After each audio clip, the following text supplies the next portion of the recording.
We're unpacking a really specific text today, the April 6th entry of the daily devotional, Rhapsody of Realities by Pastor Chris. Right, and we're looking at a concept it calls the wonder of wonders. Yeah, which focuses entirely on the ascension of Jesus. But, framing it not just as a departure, but as this ultimate, undeniable proof of his divine identity. Exactly. So, okay, let's unpack this for you.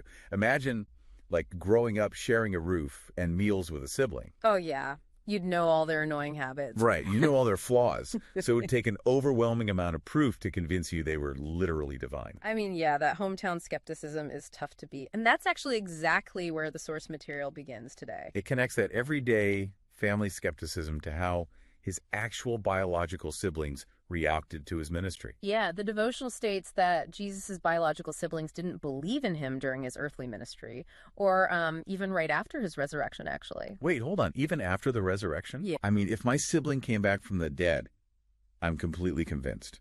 That's the end of the argument for me. You would think so, right? Yeah.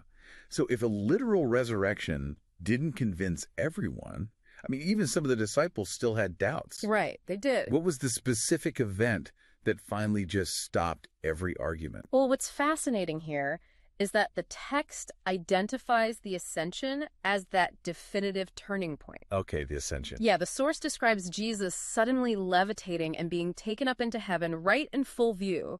And according to the text at that moment, quote, every mouth was stopped.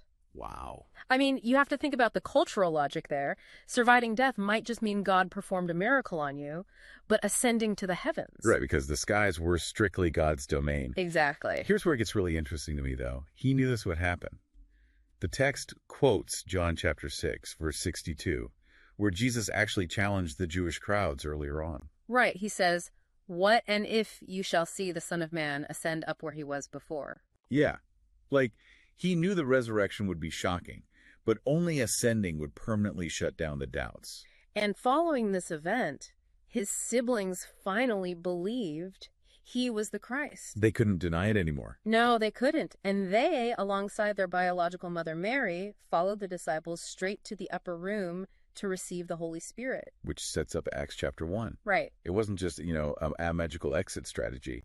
It was the realization that the person they ate dinner with was God himself. Yeah, if we connect this to the bigger picture, the text asserts that the ascension seals his deity. It just locks it all in. It does. It assures his return, and it remains a vital part of the gospel faith. So what does this all mean for you listening? Whether you're studying theology or just exploring historical religious narratives, this text illustrates something powerful. Definitely. It shows how the ascension is viewed as the final absolute confirmation of divinity that finally convinced a family of skeptics. And it leaves you with a really provocative final thought to mull over. Oh, I like those. Let's hear it. So, if the resurrection is traditionally viewed as a victory over death, right, the ascension, at least as framed in this devotional, is really about the public reclamation of divine origins. Okay. Yeah. So how does a story fundamentally change when its central figure doesn't just survive their ordeal, but visibly ascends to a higher plane right in front of their greatest skeptics? Wow. Well, definitely something to explore further. Let that truth sink in and transform things. Absolutely. It's a rich truth worth meditating on. We trust you were blessed by this episode. To gain unlimited access to Rhapsody of Realities by Pastor Chris, please download the Rhapsody app using the link myapp.rhapsodyofrealities.org. God bless you.